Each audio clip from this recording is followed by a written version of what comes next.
A biblioteca de Ohara finalmente foi mostrada. Um clone de Vegapunk? O príncipe amaldiçoado tem um contato? E ainda mais, não tem mais formação de guerreiros em Elbaf?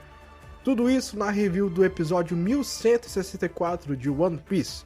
Então aguenta um pouquinho aí que a gente vai falar sobre tudo que teve nesse episódio. O episódio começa de onde exatamente o último parou, com o reencontro de Robin e Sol. Só que aqui agora temos o Luffy tentando de forma mais cordial possível agradecer aquele que salvou sua companheira no passado. Isso o Luffy tenta agradecer, faz uma pose lá que lembra muito a pose que o Jinbei fez quando ele entrou no bando lá em Wano. E o pessoal fica tentando entender, onde tu aprendeu isso, cara? O que tu tá tentando fazer? E ele tentando falar que agradece o Sol, só que ele fala umas palavras meio errado, o pessoal corrige ele. Todo mundo começa a rir e fica aquele clima bem legal que é entre os chapéus de palha. Aí finalmente a Robin vai apresentar os seus companheiros pro Sol. Primeiro apresenta o seu capitão, que é o Luffy, só que o Sol já conhecia o Luffy, né? Porque ele é um Yonkou, não tem como você não conhecer um Yonkou.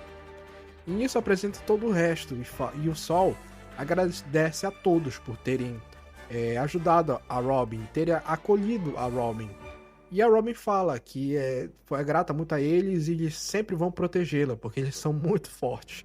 E todo mundo fica daquele jeito quando a Robin fala isso, todo mundo diz que vai proteger ela, não importa quanto que. O Luffy também, fica todo mundo meio envergonhado. E nisso, depois, a Vegapunk Lily chega com uma caixa que todo mundo fica perguntando o que é isso, ninguém sabe o que é.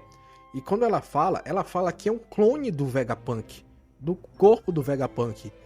E ela fala que esse corpo foi quando ele foi lá pro Elbaf e deixou por lá. Então vemos que há uma maneira do Vegapunk voltar aqui, com esse clone que deixaram em Elbaf. E ela fala que vai construir um laboratório e tudo mais. E nisso a Bonnie chega e ouve ela falar isso. E ela fala se ela vai poder trazer o Kuma de volta. Então ela fala que sim, é possível trazer o Kuma de volta depois que tiver tudo pronto. Então, meus amigos, esperem daqui no futuro pra frente em One Piece a volta do Vegapunk e possivelmente também a volta do Kuma. Então nisso depois chega um bando de crianças gigantes e falam que eles estão ali perto de uma escola. E nisso todos ficam animados, que querem ver a escola lá de Elbaf, onde são formados guerreiros. E o Soap e o Luffy simplesmente partem na frente. Só que aí o Sol chama a Robin para mostrar para ela a Biblioteca da Coruja, onde tem todo o acervo de Ohara que ele conseguiu resgatar depois do acidente. E nisso o grupo se separa mais uma vez. Vai a Robin, o Chopper, a Vegapunk, Lily e a Bonnie. E o resto do grupo vai na escola. E nisso o Soap e o Luffy partem na frente. Eles quase brigam com as crianças lá, pensando que elas são guerreiros. Então finalmente é nos apresentado a gigante Ripley, que é uma das professoras daqui da escola de Elbaf. E o Soap fica falando, você, para as crianças, vocês vão ser grandes guerreiros no futuro, eu queria enfrentar vocês, não sei o que. Só que as crianças ficam meio tímidas ali, com medo, dizendo que elas não são, não é para elas serem guerreiras, elas não vão ser guerreiras. E depois disso a Ripley explica que há muito tempo eles são as últimas gerações de guerreiros. Ela, o Harudin e os outros gigantes. Só tem eles de guerreiros ali. Ali em Elbaf, as crianças vão ver um futuro de estudos, de diplomacia e tudo mais. E ela explica que esse foi o desejo do rei Harold, que foi assassinado pelo Loki. E aí o Soap fica decepcionado, porque ele queria ver guerreiros. Ele achava que ali, Elbaf, era a terra dos guerreiros. Só que hoje em dia, não é mais. A Ripley chega com o Luffy e fala que queria ver muito a forma branca dele, porque a forma branca dele lembra muito um deus que eles têm em Elbaf. E a gente sabe que esse deus, ela fala que é o Nika, que é a fruta do Luffy, a fruta de Nika. E eu quero muito ver, cara, a reação de todos os gigantes quando finalmente, com certeza mais lá pra frente, o Luffy assumir a forma dele de Nika, da Gear 5. Vai ser muito emocionante, cara. E aí todos vão conhecer a escola. E aí a gente vai lá pro grupo da Robin agora. No grupo da Robin, a gente finalmente adentra na biblioteca da coruja. E nós vemos que é uma biblioteca gigantesca. Gigantesca, com livros gigantes. É óbvio que é uma terra de gigantes. Só que aqui a gente tem uma grata surpresa. Que na hora que a Robin adentra a biblioteca, ela está com o livro nas mãos. E isso, o livro simplesmente que estava na mão delas, cresce de tamanho, ficando gigante. Então ali naquela biblioteca, a gente vê que existe uma forma de magia, alguma coisa assim dos gigantes, que deixa livros pequenos grandes.